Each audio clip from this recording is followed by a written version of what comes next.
रास्ता कड़े तो केउठी खଳାରେ पड़ी रही अमल धान खोला आकाश तले धान को जगी बसी चाषी आ मुंड उपरे घुरी बुलुछि काल बैशाखीर भय। सरकार कागज कलम मंडी खोलिबा कथा कहूतिबा बेले एपर्यंत किंतु मंडीर देखा नहीं। टोकन हाथ में धरी चाषी अपेक्षा करुछि किंतु धान किणवाक आसुनाहांती केही। पिपिली डलांग अंचल में चाषी मध्य तीव्र असंतोष देखा मे 15 तारिख जिले में धान मंडी खोल निष्पत्ति होता किंतु आज पर्यंत अनेक स्थान में मंडी खोल जाए फल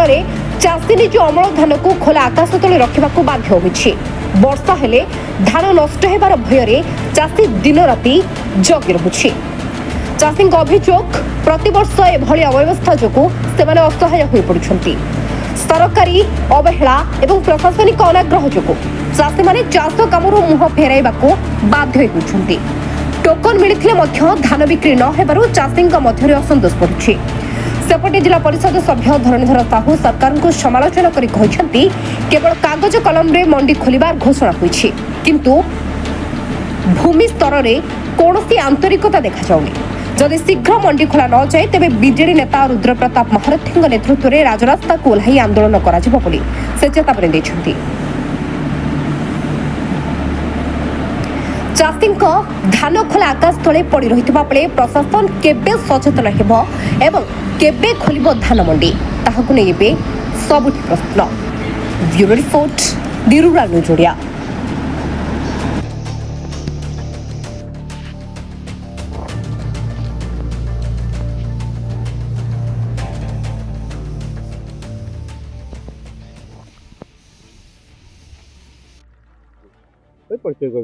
दीपुरंजन नायक आज्ञा आज्ञा देखु सप्ताह आज्ञा धान काटी सारू आज्ञा बर्तमान कौ मुहूर्त जब काल बैशाखी आसो आज्ञा आम चाषी को आज्ञा हताश सरकार निद भांगू ना केत आज्ञा सार समस्या तो केत धान मंडीर समस्या आज्ञा कौन करूँ आज्ञा आम बर्तमान चाषी मुंडे हाथ बसचु सप्ताह धान काटी जो अवस्था आम खरा गुड़मुड़ अवस्था भोगुचु से आज्ञा जगन्नाथ आज्ञा आमको साहा साढ़े बिल धान पड़ी केत कौ मुहूर्त क्या वर्षा हम आम किसी कही पार्नु सरकार तो आम कथा शुणुना मंडी तो खोला होना आम धान के दबू कहीं आम पाक तो टोकन आसिया ना आम भी शुणा भी ना बर्तमान 23 फुट तक खोला हबार आम भी जाना ना कौन करूँ आज्ञा आप तो देखुं आज्ञा आम को खरा रोज को अवस्था आज्ञा धान आज्ञा 3-4 एकर आज्ञा धान कर बहुत पैसा भी खर्च हो आज्ञा आ कौन कह आज्ञा लोक समस्या भी जो भाया खरा गुड़मुड़ तो आज्ञा आम जीवन गली मंडी तो खोलुनी आज्ञा आम कौन करूँ कौन करूँ आज्ञा भासी तो जीव आज्ञा कर्ज तो आम कर धान चाष कर सरकार कौन आम दुख शुणे सी शुणे मंडी न खोलिले जो आसुचंती कला बजारी लोक आसुचंती बिक्री करे कम दाम रे कहउचंती आज्ञा केते कष्ट होउची कम दाम रे कौन दबु आज्ञा सार रेट देखंतु लोक मजूरी देखंतु आज्ञा लाइन बिल सब देई धान चाष आज्ञा आम करूचु आ कम दाम रे देले आज्ञा कौन आम बेनिफिट पाइबु आज्ञा 4 मास खटिबु आज्ञा बर्तमान आपण मीडिया भाई देखुचंती खरारे आम कोउला काम करूचु मुंडर झाल तुंडरे मारुचु आ कौन कहबे आज्ञा आपनका जनसाधारण माध्यम रे आम सरकार को जणाउचु तुरंत यार पदक्षेप निया जाउ मंडी तो खोली मंडी कहीं खोलिनी कौन असुविधा बर्तमान आज्ञा आम पाक मेसेज आसीनी कि आम ए जाए जानिया को भी ना हो आज्ञा भाई ना कला संतोष कुमार नायक देखो जो भाई भाव में चाषी हताश हो पड़ी बर्तमान धान बिक्री पारुनी मंडी खोलुनी हजार हजार बस्ता रास्ता सुखी रखुची बजार पड़ी रही आज्ञा गोटे कथार अच्छी कौन ना चाष अच्छी जार कि आनंद ताहार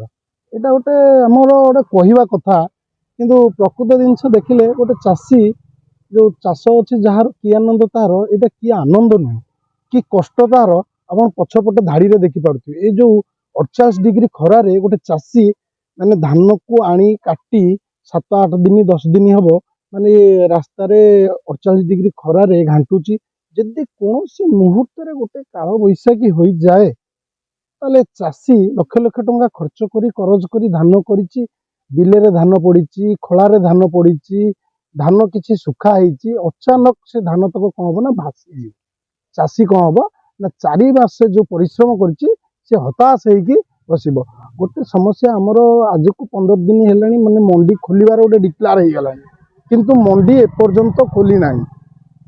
ଚାଷୀ ଯଦି ମଣ୍ଡିରେ ଧାନ ନଦେବ ଯୋଉ କଳା ବଜାରୀ ମାର୍କେଟକୁ ଉତରିଲେଣି ମାନେ ଯୋଉଠିକି 3100 ଟଙ୍କା ସରକାର କରିଛନ୍ତି କିନ୍ତୁ କଳା ବଜାରରେ ସେଟା 1600-1700 ଟଙ୍କା ଦାମରେ ଚାଷୀ ବାଧ୍ୟ ହୋଇକି ବିକିବ କାହିଁକି ନା ମଣ୍ଡି ଖୋଲିନି ଏପଟେ ଧାନ ତାର ନଷ୍ଟ ହେଇଯିବ କିନ୍ତୁ କିଛି ଯିବା ଅପେକ୍ଷା କିଛି ପାଇଯାଉ ବୋଲି ସେ କଳା ବଜାରକୁ ବାଧ୍ୟ ହୋଇକି କଳା ବଜାରୀ ଲୋକ ଯୋଉ ଆସିଛନ୍ତି ମାର୍କେଟକୁ ଧାନଟାକୁ 3100 ଟଙ୍କା ଜାଗାରେ ସେମାନେ 1500-1700 ଟଙ୍କାରେ କିଣିବେ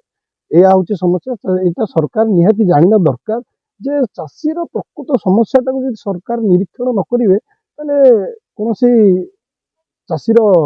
ଇଏ ହବ ନାହିଁ ମାନେ ଉନ୍ନତି ହବ ନାହିଁ ଆଗ୍ରହ ରହିବ। ଶୁଣନ୍ତୁ ଆଜିକା ଡେଟ୍ରେ ଦେଖନ୍ତୁ ଲୋକ ଚାଷରୁ ଦୂରେଇ ଯିବାର କାରଣ କ'ଣ ଏଇ ସବୁ ସମସ୍ୟାକୁ ନେଇକି ଠିକ୍ ସେ ତାଙ୍କ ଫସଲଟାକୁ ଠିକ୍ ସେ ମଣ୍ଡିରେ ନ ଦେଇ ପାରିବା ହେତୁ ହିଁ ସେ ଲସ୍ ଖାଉଛନ୍ତି ଲସ୍ ଖାଇବା ଫଳରେ ସେ ବାଧ୍ୟ ହେଉଛନ୍ତି ଚାଷ ଜମି ଛାଡ଼ି ଚାଷ କାମ ଛାଡ଼ି ଯାଇକି ରାଜଧାନୀ କି କୋଉଠି କୌଣସି ଜାଗାରେ ଅଲଗା କାମ କରିକି ପୋଷିତ ହେଉଛି ଚାଷରୁ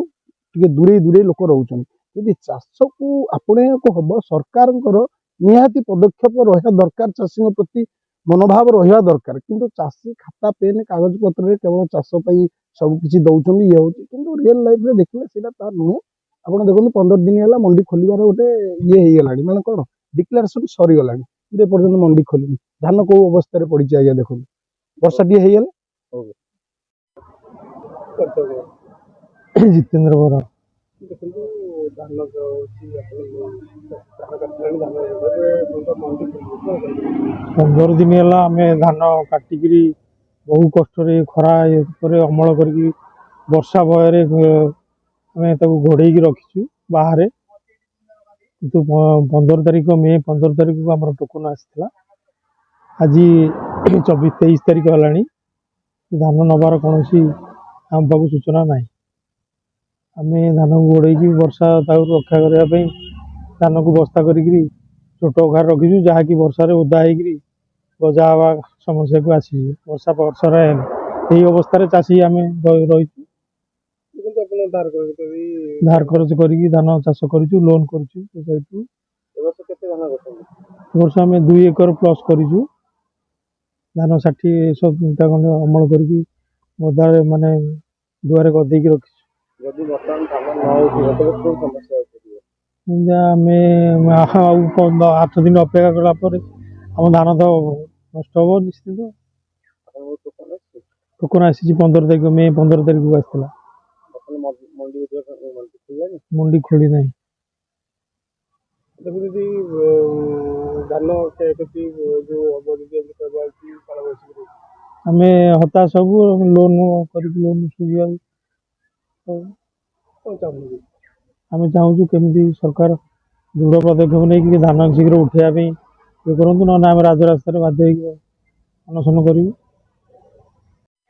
ଚାଷୀ ତାର ଧାନ ଖଳାରେ ପକେଇଛି କୋଉଠି ରାସ୍ତାରେ ପଡିଛି ଏପଟେ କୁହାଯାଉଛି ମଣ୍ଡି ସରକାର ଖୋଲି ସାରିଲାଣି ଆପଣମାନଙ୍କ ମାଧ୍ୟମରେ ରାଜ୍ୟ ସରକାର ତଥା ପୁରୀ ଜିଲ୍ଲାର ପ୍ରଶାସନକୁ ପଚାରିବାକୁ ଚାହେଁ ଏବଂ ଜାଣିବାକୁ ଚାହେଁ କେବେ ଖୋଲିବ ମଣ୍ଡି ପିପିଲ ଲେଲାଙ୍ଗ ନିର୍ବାଚନ ମଣ୍ଡଳୀରେ 15 ତାରିଖରେ ଖୋଲିବା ପାଇଁ ନିଷ୍ପତ୍ତି ହୋଇଥିଲେ ମଧ୍ୟ ଡିଏଲପିସି ମିଟିଂରେ ଏପର୍ଯ୍ୟନ୍ତ ମଣ୍ଡି ଖୋଲିଲା ନାହିଁ ଚାଷୀ ଖରାରେ କିଭଳି ଅବସ୍ଥା ଭିତରେ ଧାନ ଅମଳ କରୁଛି କିଏ ରାସ୍ତାରେ ଧାନ ପକେଇଛି କିଏ ଖଳାବାଡ଼ିରେ ଧାନ ପକେଇଛି ଯଦି କାଳ ବୈଶାଖୀ ବର୍ଷା ହେବ ସେଥିପାଇଁ କିଏ ଦାୟୀ ରହିବ ଇଏ ଚାଷୀର ମୂଲ୍ୟ ରାଜ୍ୟ ସରକାର ଦେଇପାରିବେ ନା ଜିଲ୍ଲା ପ୍ରଶାସନ ଦେଇପାରିବ ନା ପୁରୀ ଜିଲ୍ଲାର ଜିଲ୍ଲାପାଳ ଦେଇପାରିବେ ଇଏ ଚାଷୀର କଷ୍ଟ ଅର୍ଜିତ ଧନ ଆଜି ଭାସି ଯିବାକୁ ବସିଛି ଆପଣମାନଙ୍କ ମାଧ୍ୟମରେ ପୁରୀ ଜିଲ୍ଲାପାଳଙ୍କୁ ଅନୁରୋଧ କରିବାକୁ ଚାହୁଁଛି 15 ତାରିଖରେ ନିଷ୍ପତ୍ତି ହୋଇଥିଲେ ଖୋଲିବା ପାଇଁ ମଧ୍ୟ 7 ଦିନ ବିତି ଯାଇଥିଲେ ମଧ୍ୟ ଟୋକନ ଆସିଗଲାଣି 15 ତାରିଖରେ ଧାନ ଦେବା ପାଇଁ ଟୋକନ ଆସିଗଲାଣି କିନ୍ତୁ ଏପର୍ଯ୍ୟନ୍ତ ମଣ୍ଡି ଖୋଲୁନାହିଁ ଭାଗ ଛିଣ୍ଡୁନି ମିଲର ଏବଂ ଜିଲ୍ଲା ପ୍ରଶାସନ ଯଦି କହୁଛନ୍ତି ଏ ଅଞ୍ଚଳର ମିଲର ମାନେ ଧାନ ନେବେ କେତେବେଳେ କହୁଛନ୍ତି ବାହାରୁ ମିଲର ଆସିବେ ଧାନ ନେବା ପାଇଁ କ'ଣ ପାଇଁ ଏ ଟାଳଟୁଳ ନୀତି ଚାଲିଛି ଆଜି ଚାଷୀକୁ ହଇରାଣ କରାଯାଉଛି ଇଏ ଯୋଉ ସରକାର ଏମାନେ କହୁଛନ୍ତି ଚାଷୀର ସରକାର ଆମେ ଲୋକଙ୍କ ସରକାର ଚାଷୀ ଆଜି କି ଅବସ୍ଥା ଭିତରେ ଡିଏଲପିସି ମିଟିଂକୁ ଜଣେ ହେଲେ କେହି ବିଧାୟକ ଗଲେ ନାହିଁ ଏମାନେ କହୁଛନ୍ତି ଆମେ ଦେଖେଇ ହେଉଛନ୍ତି ଚାଷୀର ସରକାର ଯୋଉ ମୁଢ଼ି ଖାଇ ମୁଢ଼ି ଉତ୍ସବ ବନଉଛନ୍ତି ଝାଲ ମୁଢ଼ି ବନଉଛନ୍ତି से मुढ़ी जड़े गरीब चाषीर कष्ट उपार्जित धानरू मुढ़ी तैयारी होउची एमाने से मुढ़ी की नहीं उत्सव मनाउछंती एमानकु लाज्य लागिबा कथा एमाने असमर्थ ये सरकार गोटे अपारग सरकार एपर्यंत पुरी जिले में धान मंडी खोलु नाही डेप्यूटी सीएम एठी अछंती मान्यवर विधायक अछंती मान्यवर एमपी अछंती कौनसी दिन दिने जानिबाकू मुंड खेलौ नाहंती को दिन मंडी खोलिबो पुरी जिले में आपण मानक माध्यम रे मो पुणी थरे अनुरोध करुची जदि खूब शीघ्र मंडी न खोले ताहले पिपिली डेलांग निर्वाचन मंडली समस्त चाषी मानकु नहीं विजु जनता दल तरफ रुद्र प्रताप महारथी नेतृत्व में राजरास्तार आंदोलन करा किभली भाव में चाषी न्याय पाइब चाषी न्याय पाई जेते प्रकार आंदोलन हो जे प्रकार व्यवस्था करा जिबा कथा कौन सी परिस्थिति रे चाषी को हैरान हरकत करागले विजु जनता दल सहिब नाही कि बर्दाश्त करिब नाही सेवा संग्राम जारी रहिछि रहिबो।